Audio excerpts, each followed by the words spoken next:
There's a choice in LinkedIn. Is either you connect with words, like a small note, or without. And the rule is simple. If you don't have anything extremely relevant to say, don't say anything. The reason is most people will look at your connection request on LinkedIn on their phone, and on the phone and both on the desktop. What you'll see is that there's a LinkedIn has an inherent or an incentive to get people connected together. So you're going to see a small check mark or X to deny. The check mark is a lot more appealing to you. So you click on the check mark kind of even without thinking. Today's successful revenue leaders once started their careers just like you and I. They faced the challenges that their careers brought to them, they rose to the occasion, and became the leaders that we admire today. Join me as we explore the skills and stories that make a great leader with a pinch of vulnerability.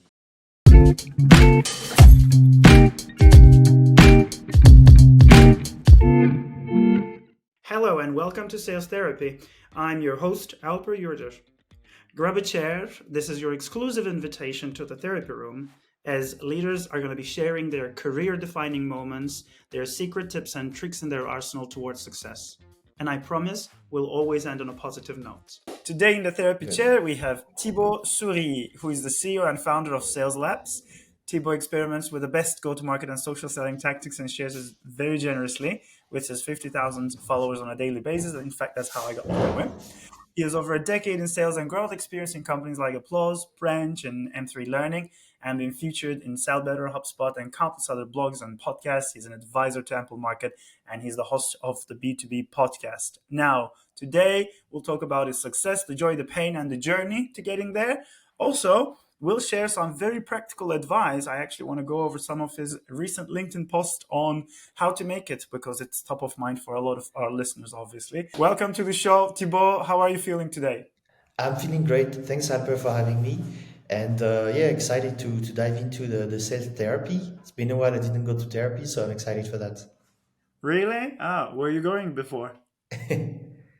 I used to go before I met my wife, actually, and I was Ah, having always problematic relationships and everything. I did it, and I met my wife, and that really solved something for me. So that was if you're okay. feeling bad, don't be ashamed to go to therapy because it's the best thing you can do.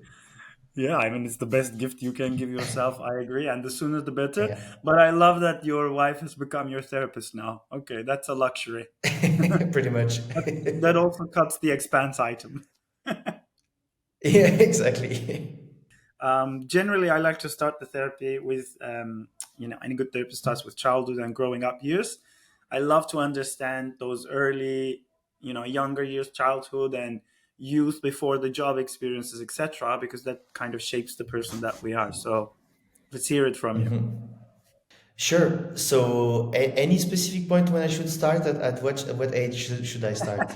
Whatever you feel like. Maybe you can start at the age of your boy because you have a 20-month old baby, I believe. Yeah, If you want, start from there or wherever yeah. you like. Yeah, no, so I mean, 20 months is a bit early to recall. Good. I can start, so I can tell you a bit more about. I was born basically in Geneva, in Switzerland, and when I was 4 or 5, we moved. So we were living at the border, like a lot of people do. So Yeah. both my parents are French. I was born in Switzerland. They were working in Switzerland, but living in France. And at 4, we moved to Switzerland, so not far, but we became real Swiss, let's say. And so I did my school over there. I had a really happy childhood over there. And when I was 11 years old, I got sent to a boarding school. So it was not because I was Oh, a bad boy or whatever. Just in Switzerland at 12. So Switzerland is a very nice country, and it's also a country that's very pragmatic. So what they do, they don't have crazy expectations like in France, where everyone has to be super highly educated and has to go to university. So at 12 years old, you have basically 80% of chances to go into a general kind of branch where you're gonna go and prepare to learn a job like a plumber, like all these really useful jobs. And basically, my parents, who had like a higher education, didn't really want me to go to and become a plumber. They really wanted me to become like to have a university degree and everything. So they moved me to a French private school at 11 oh, years old. It was a boarding school. And so I was going every week, every Sunday, and coming back every Friday. And I did that for 7 years. And that was pretty tough at the you beginning, did but that these for were seven really important years. years. You're basically Yeah, like a exactly. child of the royal family or something, like a Yeah, King or Charles.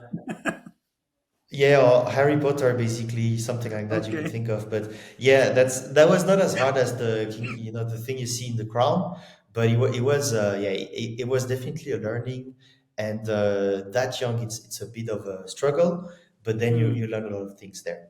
I mean, I could barely put up with the bullying that I observed myself and I saw around me in high school. Like, I can barely think Yeah, of like the boarding school, but at the same time, I guess the friendships yeah. become a little bit deeper with those you are friends with. Yeah, it's more like you learn. So I remember every time I was leaving on Sunday, I was crying for a whole year every Sunday, Ah, and yeah. at some point you get tired of crying, and you start focusing on something different. So I think this changed a lot of things for me, and they helped me really kind of when things are not working like I want, just stop crying and start fixing it. So that was really helpful for that. Oh, I love that. Like, yeah, at some point you learn to man up in the traditional way of. It's really a great way to put it. Like, at some point you stop crying, and I feel like that every other week in the founder job. I cry, and then I stop crying, and I just Yeah, man up and continue. Do you feel the same with your yeah. work? Yeah, it's not, the thing is, I remember my dad told me when I was really young, I think it was maybe 10 or 11. He said, you see, in life, things will get harder and harder as you go. As the level increase, you're going to have more Mm. work, it's going to be more challenging, and it's going to get harder. And for me, the hardest time I had so far was in boarding school. So everything from 18 to where I am right now has been easier. So it's more Okay, like good. you get used to all these, and you know that life is just a pendulum. When things are going great, then they're going bad. So it's just about sticking to it, and things will go fine. Oh, I love it. This is actual therapy. I don't feel like going into work and business at all. This is really cool. So I'm glad that it's the only way is up for you. I think for me it started the only way up started only after maybe the age of 30 when I moved to London. Like, obviously Hmm. university was very nice and all that, lots of fun. But my very first working years were very tough. I started as a strategy consultant at Bain, crazy Hmm. hours, 2 a.m. every day. I was away from home, crying and then going back to work as as you as you learn to do, like start to Yeah. find another way.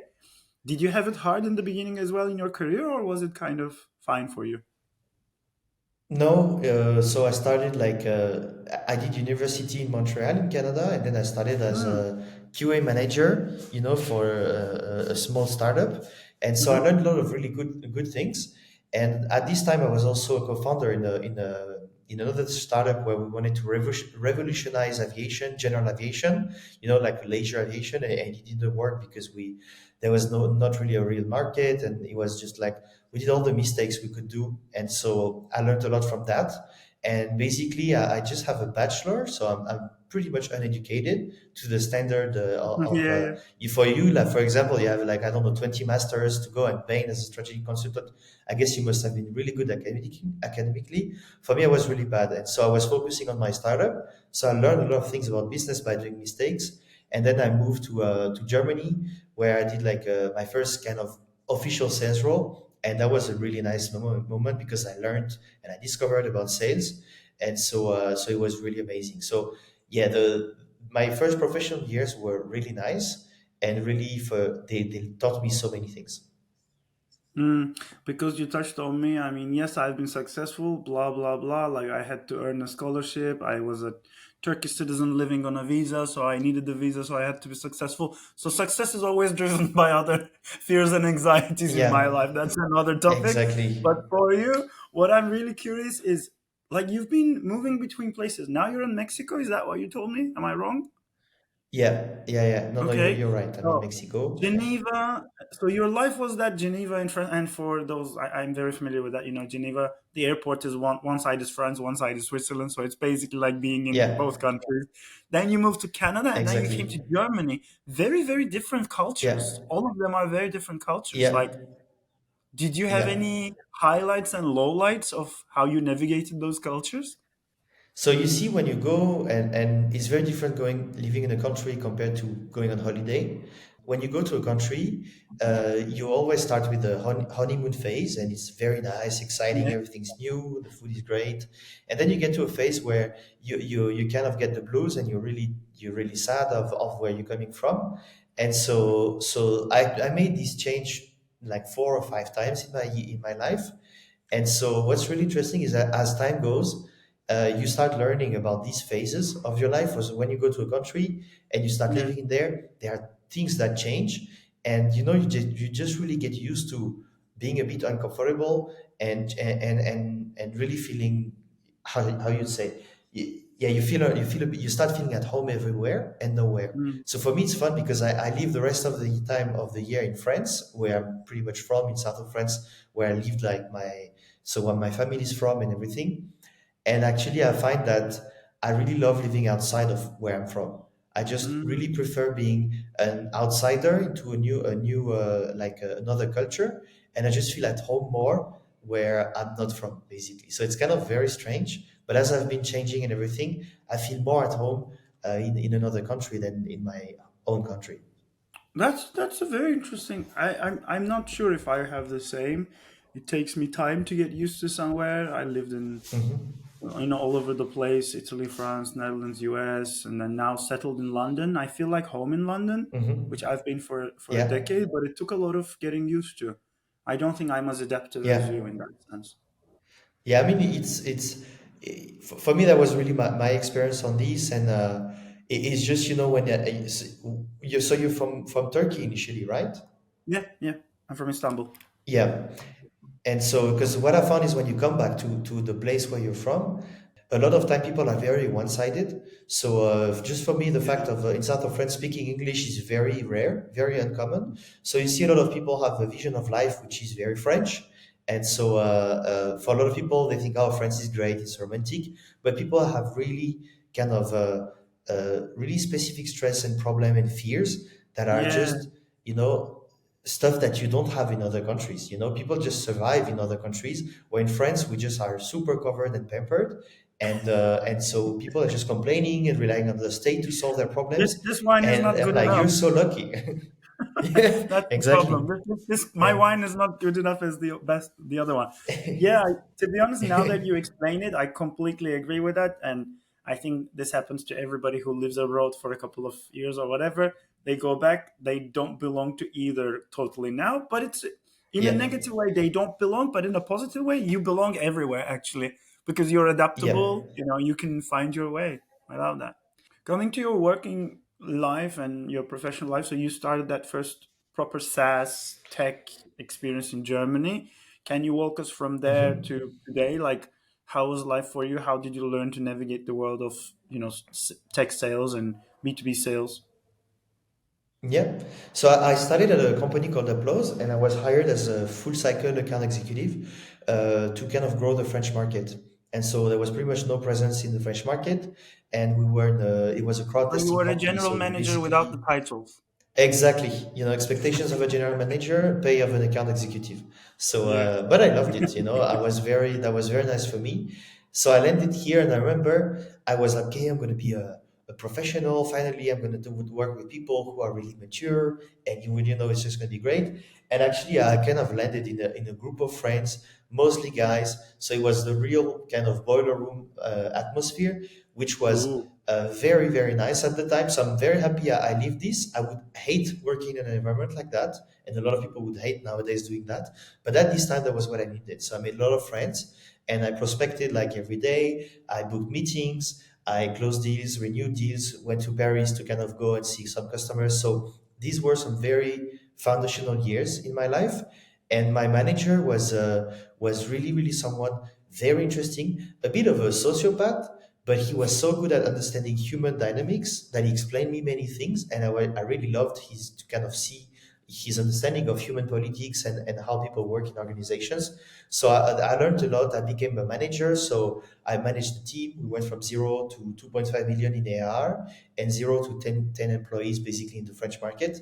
And so that's what I learned a lot, and it was a really successful 2.5 years for me. And then I moved to another company because it's like normal cycles. You go and Yeah, then you yeah, just yeah, want to yeah. you The want to do average something tenure is different. if you're somewhere for 2 years, you're Yeah, lucky. that Yeah, boiler room experience, and I'm gonna dive into that a little bit. It's funny. I yeah. think you had the training from your boarding school years for that anyway. But how You was could, that? yeah, yeah, I think so. How was that boiler room, all boys boiler room experience for you? So it's more you come in the office in the morning, and then there's this kind of really strong camaraderie basically. And so we were basically it was a very successful few years for the company in Europe. So we were all kind of closing, and there was this really healthy competition with people. So that was not always the case, but in most cases that was like that. And so we were, who's gonna close the bigger deal, who's gonna ring the bell the stronger, and then we were partying together.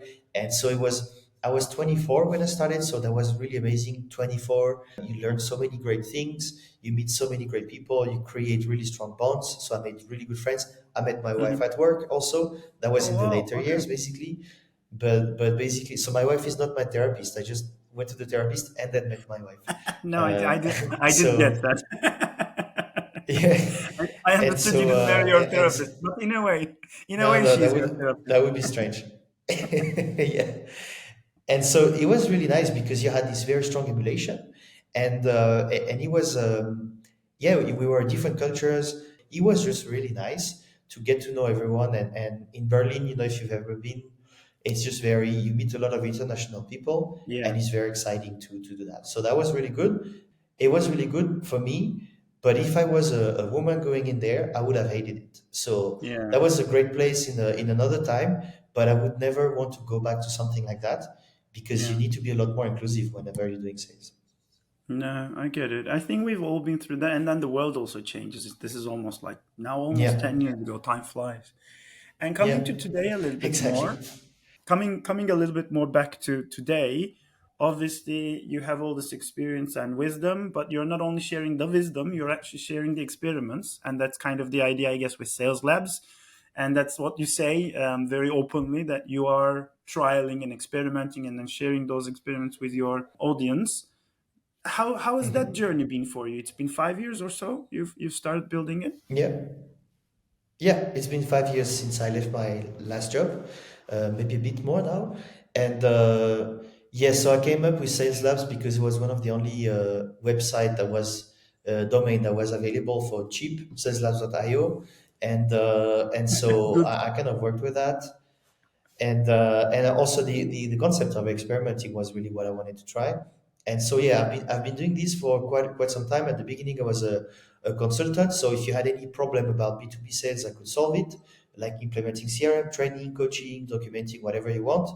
And so I started realizing that when you do that, you become a very kind of expensive, expendable employee. So people Mm, just pay you a lot of money because they want you to be there. And then you realize that the best way to make good money is to find a problem and become a part of it.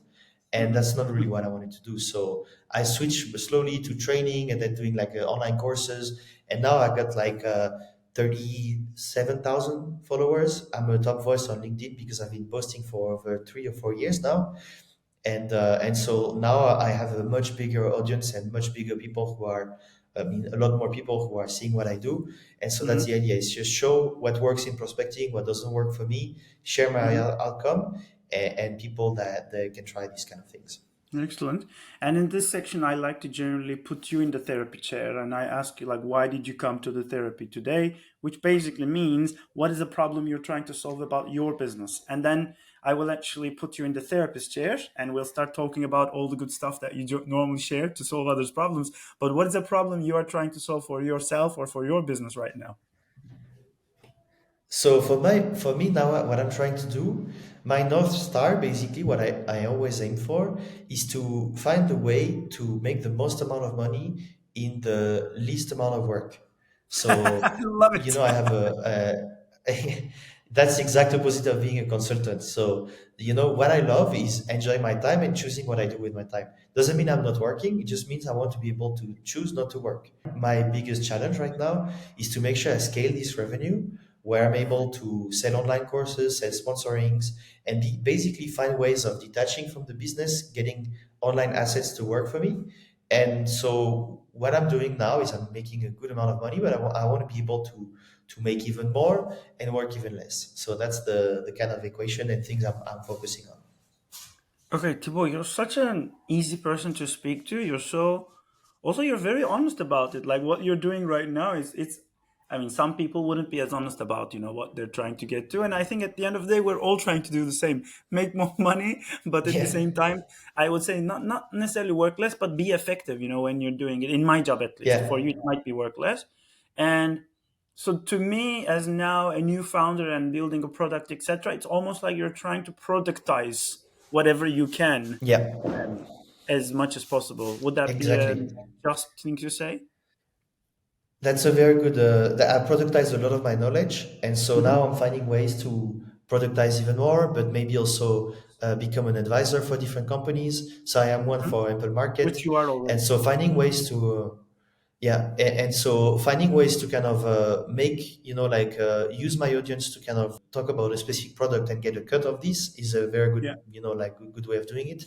So Yeah. there's so many different avenues, and I knew about Ample Market before, but when you spoke about it, it was very genuine because we always have this challenge too. And I see a lot of people doing this now, like creator economy, influencers, blah, blah. And I see some post which is like, I'm like, okay, this is paid, it just smells paid and it's kind yeah, of BS. So when it's not done genuinely, I think it can be really tricky. So I have two questions for you. yeah. One, how do you balance that? Like now you're an advisor to a sales tool or other sales tools which try to make it. Hmm. And the other question is even more interesting, I think, for those who are trying to do the same, productize their knowledge, which we all do. Like, what are your do's and don'ts? What are your learnings in that journey of trying to build a product out of that knowledge, out of that service? So I mean, on the first question about the creator stuff.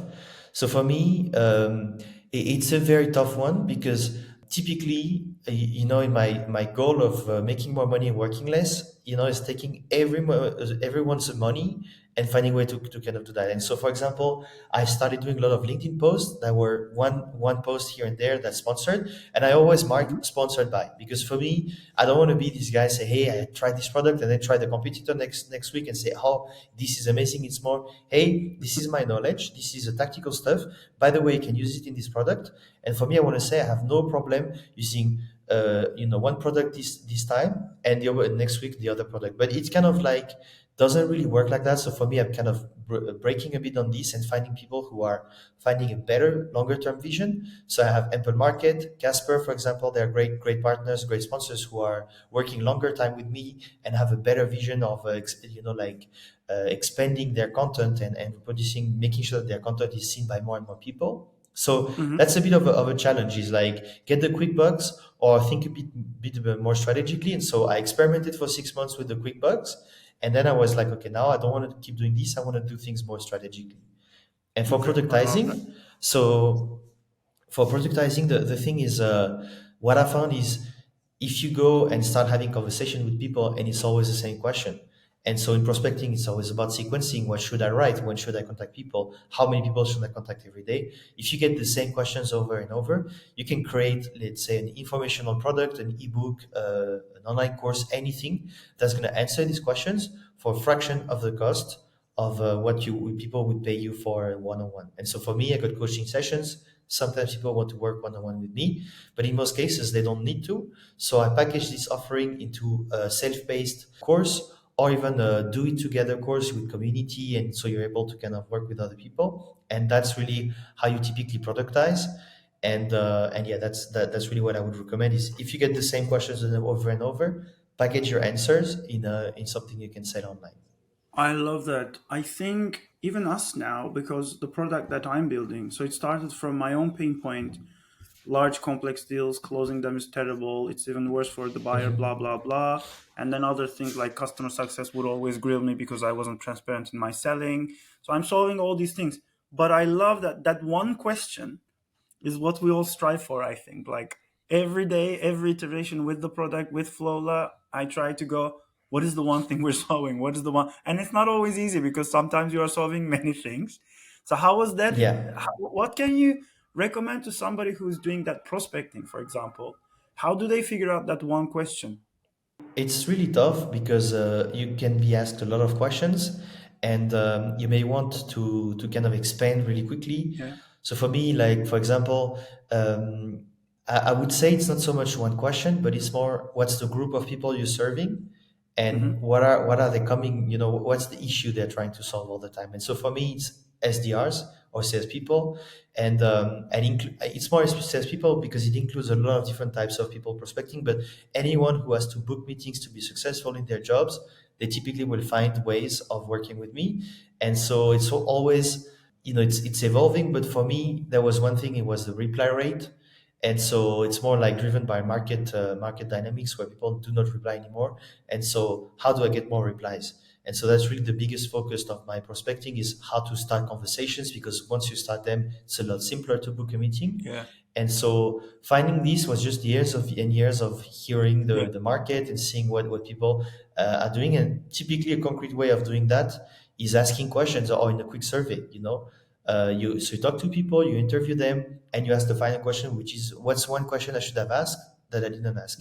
That's a very good question to understand exactly what people are faced with. And if it's many people with the same problem, you have something interesting. Right now, I'm going to start putting you on the therapist chair because you already started doing Hmm. it. I want to discuss the tips and tricks of your trade a little bit, but I want to take a Hmm. different angle. I really love your LinkedIn posts. Time after time, you share very practical stuff. I don't think you share any BS. It's very like practical. Here is how to do it. Here is tried and errored, etc., etc. So I'll go with them. But before I do that, everyone shares the good story, the positive, the success, and etc. Aren't there times where you're like, you're not getting any replies, you're not booking anything? Like, how about those times? What do you do then? Yeah. So what do I do then? So basically, I tried this. There's always failure in every day, in everything I do. So you have different stuff that you try. Sometimes you try a new sequence, you don't get any reply. One thing that's very important is to kind of document or put really specific thresholds that you want to reach. Or you say, for example, I'm going to experiment with the connection request, and for 2 weeks, I'm going to stick to it. So for me, it was, for example, I launched a course which was called Escape the Hamster Wheel, which was really in direction of solo, no, not solopreneurs, but salespeople who are tired of working for others and who want to do basically what I'm doing. And so I did it twice, launching it first a newsletter and a podcast, and then an online course, and it failed. Like both, people were not responding to this. And so for me, it's always coming back to, understanding that I may want something, I may want to kind of go into greener pastures or try different stuff, but it's always about understanding that people expect me for one specific thing, and Yeah, that's what matters in the end. And so trying to go and show what I've done, my experience, like everyone's doing it. Everyone's saying, hey, this is how I became a solopreneur, and now I'm just like traveling the world and blah blah blah. No one cares about that anymore. Or people care, but they don't want to see that from me. They want to see tactical stuff that are really mm, specific for helping them being better at their job. And so for me, that was an example of a failure. And I keep coming back at it every 2 or 3 years. And every time it's a good reminder that people just want to see really good prospecting tips and not mhm. see how to become like an entrepreneur and leave your job. I love that. In my 1 year of LinkedIn journey, this is something I discover. But then you fall into the trap because, sharing your journey, etc., you get the likes, people enjoy it, you have your friends who want to hear about it, Hmm. so you do it. But at the end of the day, if you want to reach a broader audience, they care about themselves. So you need to talk about how to Yeah, help them rather than talk about just your journey or exactly. anything. Yeah. Okay. So Exactly. let, Yeah. so let's go into some of these rapid fire questions for you, if you don't mind. And at Hmm. any point, feel free to answer them, not answer them. But here, I'm going to dive into your own post. So let's see. One I really like. This is the post after which I reached out to you to say, dude, I want to talk to you. The math behind booking 144 outbound meetings per year. And the reason I said, so I'm going to get your tips, but the reason I reached out was because you weren't saying 1,440 meetings a year, but you were just saying Yeah. 144, which was really cool for me. So let's hear about that. Yeah, so basically, that's a simple calculation like doing. It's a very good kind of formula you can use when you're doing a post. Is taking a big number, 144, and dividing it and showing what it means every day. And so I basically talked about the reply rate you get. So if you assume a 10% reply rate, they're going to get a specific number. I'm really good bad at math, so I don't have the numbers here, but 10% reply rate, maybe 20% meeting rate. And that's basically going to give you a number of people you have to contact every day. And I stick to 144 because that's what I've done in the past. And if you look 144 divided by 12, yeah, that's around 12 meetings a month. And so that's a good benchmark I found. If you're a lead generation agency and you book 200 meetings a month for your customers, most likely there's going to be a good chunk of these meetings that are going to really suck. And you're Yeah. incentivized for meetings booked. So you just book meetings with everyone you can, the janitor, your grandmother, whatever, so that's the thing. 144 meetings is really, for me, it's more if you can have 12 conversations with really interesting people and maybe half of them turn into a qualified opportunity, that's really good. That's much better than like having a crazy amount of opportunities generated. Because what I Mm. found is around 20 opportunities is what you can manage in a normal kind of mid-size market or Hmm. mid-market kind of deal size. If you get more, it's overwhelming. You can't really you won't get much more from working so much more. So for me, it's really 12 conversations. That's around, yeah, three conversations, the new outbound conversations you can have every week, and very often it's enough. Okay, excellent. This one is a bit personal because I write about every Monday. I share my tips on how to do outreach, not to do outreach, to do LinkedIn Connects, and not to do. Sometimes I share the not to do, and then people are like, okay, but how about what to do? So I'm going to ask you that one. How to connect with people on LinkedIn? What are your tips and tricks? So this one's very simple. There's a choice in LinkedIn. It's either you connect with words, like a small note, or without. And the rule is simple. If you don't have anything extremely relevant to say, don't say anything. The reason is most people will look at your connection request on LinkedIn on their phone and on the phone and both on the desktop. What you'll see is that there's a LinkedIn has an inherent or an incentive to get people connected together. So you're going to see a small check mark or X to deny, and the check mark is a lot more appealing to you. So you click on the check mark kind of even without thinking. If there's a note and the note says something like, "Hey, I hope these emails find you well," or "I'd love to expand my network," you immediately go in mode, okay, someone's trying to pitch me, so I'm going to ignore. So for me, that's the thing is if you send me something and you say, "So your podcast about whatever or something," I will pay attention and click on see more to see what it is about. But that's really, you need to be a lot better at crafting messages and everything to make sure your connection request is accepted. So for most cases, don't put anything in your connection If request. you're going to put something, be genuinely curious, like have a look, Yeah. like give a shit. If not, Hmm. I think this is the best advice you could ever give, like 500%. If not, just connect, send a request. That's it. If you don't have anything nice to Yeah. say, interesting to say, don't say anything. Don't put words. Exactly. I think this is the Exactly. best advice you could have given, and thank you. And this is going definitely into my next Monday post. I love it. I love it when my guests are Excellent. doing my LinkedIn content for me. I love that. Okay. So, next That's the one. goal. That's the goal. That's the goal. So the next one, um, you talk about a four-step framework for a great cold outbound message. Would you be able to walk us Hmm. through that a little bit? Sure. So it's a message, an album message I use all the time and variations of it. So it's a four-step framework called trigger, question, teaser, call to action. So a trigger is basically your excuse for reaching out. So it's you using what I call a digital footprint. So if someone liked a post, for example, you have an influencer that posts about how you need to build an ICP matrix and have a clear ideal customer profile. And if you're selling consulting services to build ICP metrics, you could say, "Hey, so you like this post from this person," and that's basically your excuse for reaching out.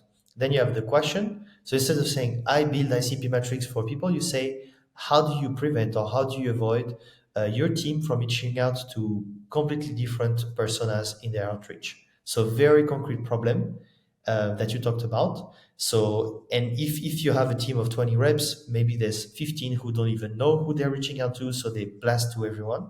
So that's a concrete problem you have. And then instead of saying, "Let's book a call," you say, "If you're interested," in your teaser, "if you're interested, I have a quick resource I can share or a 7-step checklist on building your first ICP metrics."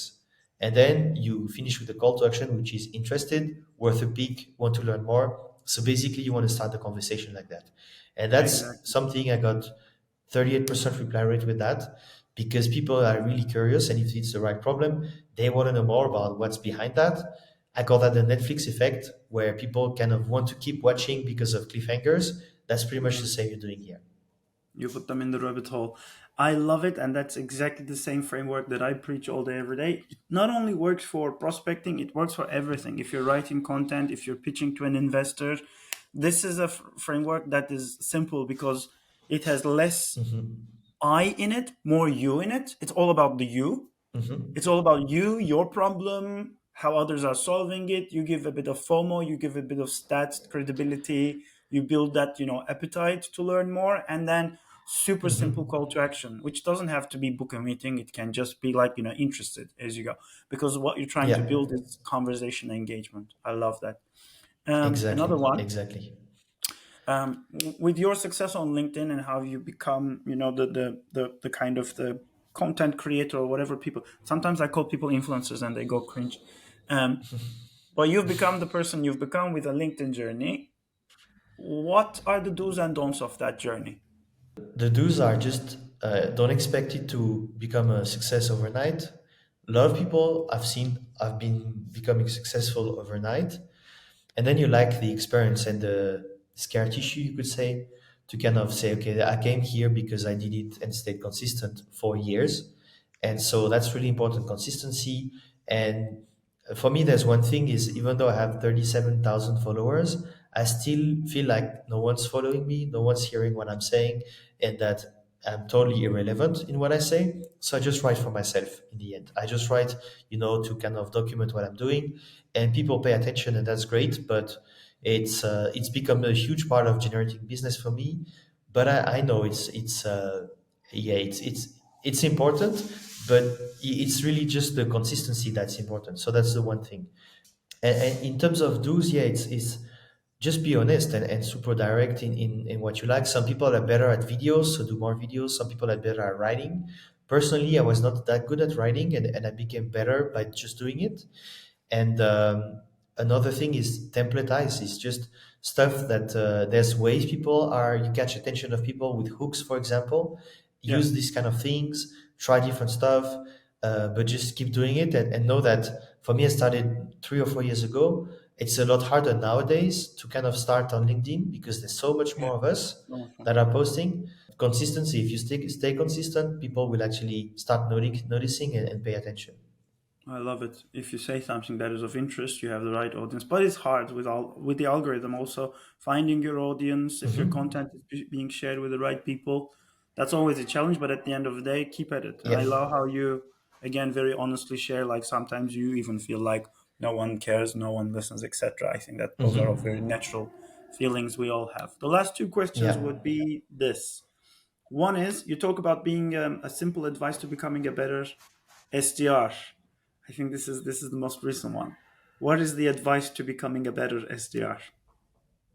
So one thing that's very important, what I say is like being successful in sales or in prospecting is around 5% skills, 15% timing, and 80% systems.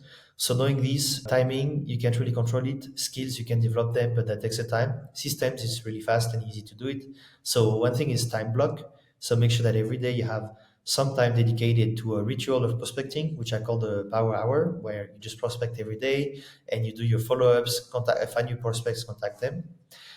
What's very important too is make sure that you use problem-centric sequences. So you talk about problems over what you're doing, and then you tease the interest of people. So I talked about in the framework before, where you really, instead of saying, "Hey, I got something, here it is," it's more, "Hey, I've got something, wanna see what it is." We're all supernatural as humans, and so using this normal curiosity, so we're super curious as humans. So using this curiosity is really something that works well. So that would be Mm. some tips I would give. Maybe there was another one, but I forgot about it. Yeah, I think starting the conversation, people do it a bit better. But then, for example, one challenge that I always had with training SDRs, etc., was how do you keep the tunnel? Like, how do you get to the end of that tunnel? Yes, you put your prospect in a tunnel and Hmm. you're having a chat. So, for example, yesterday I was just, having like three chats with people just because I didn't want to be impolite. But it was just, we were talking about their Hmm. lives and it wasn't going anywhere. And at some point I stopped, like, Yeah. okay, thank you. I'm no longer interested in your life. I'm sorry, I have a job to attend to. So how do you get it across the finishing line? So for me, is the once the conversation is started, you want to really understand if there's a problem. So I call that navigating conversations, where what you ask is you share the resource you teased, and then that's why I like this approach so much of sharing a specific resource to solve a problem, and then you can Hmm. ask, okay, so was the resource useful? And if people found the resource useful and try to solve the problem, often they're like, yeah, that was really great. Can we talk? So that's often what a very good way of doing this. But sometimes they're not super reactive. So you would say, okay, is the resource good? Or, would you be against, sitting for 15 minutes so I can walk you through it and tell you a bit more? And that's a very good way of going from a total stranger. So you share something, you provided value, you've been honest with them. And sometimes people be like, yeah, it's not really the right time. Maybe contact me in 3 months. And then you have an action step for 3 months from now. And what you do is whenever you're doing this, you're starting conversations, people know about you. So restarting a conversation when you see them liking a specific post or talking about something you can help with is going to be so much simpler. So for me, it's more your network basically. And then, there's parts of the network that directly come into conversations with you. But there's a lot of people who are not directly going to talk with you, but at some point they will. Yeah, absolutely. And to end it, let's talk about something practical: tools and influencers, or where you drive inspiration. One is any tools. I know you're an advisor and you're even sponsored sometimes by some stuff, but I have my favorite tools. Do you have your favorite tools that help you in this journey? Can you share a few of them? And the other one is, who do you learn from? Where do you get your inspiration from? Any influencers, any books, anything you want to share with our audience? Sure. So in terms of tools, there's a lot of really tools I tried, and I mean, I became an advisor for Alper Market for this reason. I really like it, and for years I've been just using a Notion spreadsheet that I use for prospecting, and I switched that to Apple Market because I love the integration they've done of everything, finding prospects on LinkedIn, prospecting on email, and they keep like throwing really good features. So I really love it because it's fully functional and you can really Hmm. try everything you want with that. So lead sourcing, sequencing, messaging, you name it. Hmm. And in terms of, I would say, productivity tool, so I really like Notion, which has nothing to do with sales, but for me, for running my business and staying structured, I really love it because you can play with it, and it's a very good. It has a very good format of showing you the information, and yeah, that would be it. And in terms of inspiration, so I really like to see the journey of other creators in sales. Lately I've been really liking Nate Nasrallah, for example, or Kristen Hmm. Conner. They're sharing really good tactical stuff about sales, multi-threading. So I really love when people share tactical stuff. Excellent. What's your experience with our space, digital sales rooms, buyer enablement? Have you tried any of those? Do you have any interest in them? So I tried a bunch of them. I find it hard in most cases to see exactly how they kind of they can really help in making things more productive.